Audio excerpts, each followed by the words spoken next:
Nous sommes sur le site de la W3 Schools qui propose tout un ensemble de tutoriels consacrés aux technologies du web, dont un tutoriel interactif complètement consacré au langage de balise HTML utilisé pour la description des documents du web.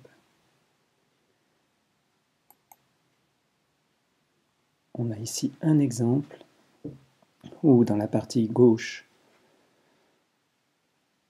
on observe le code HTML et dans la partie droite, on observe l'interprétation de ce code tel qu'il se ferait si le code HTML de gauche était lu par un navigateur web. On peut effectivement directement éditer le code web en y rajoutant, comme je le fais ici,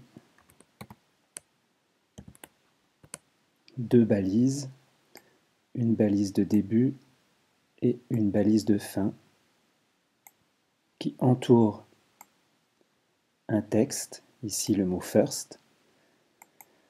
La balise de début et la balise de fin indiquent ici sur quelle partie du texte la balise va s'appliquer. Donc ici, la balise B, comme bold, pour gras, texte en gras, va s'appliquer au terme first. Donc effectivement, si je valide le contenu, on observe qu'ici, le terme first, le mot first, est maintenant affiché en gras. Les documents HTML sont codés directement en texte. Et donc, si je copie le code HTML, si je crée un nouveau document texte avec un éditeur de texte, peu importe lequel, que je colle le texte au format HTML, que je l'enregistre dans un document auquel je donne l'extension HTML,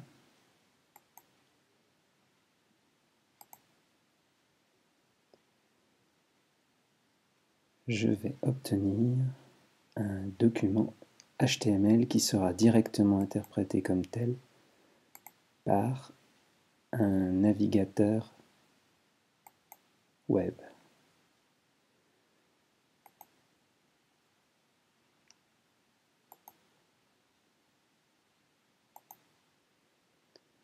Et donc là, dans mon navigateur dans lequel j'ai ouvert le fichier text.html, le navigateur interprète le code HTML et on peut constater qu'on récupère dans le navigateur exactement la traduction du codage HTML tel qu'il a été fourni ici.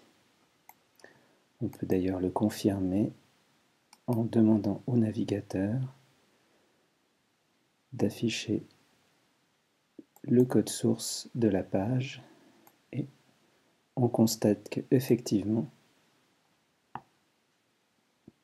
le code HTML de la page test.html correspond exactement au code qu'on a enregistré dans ce document.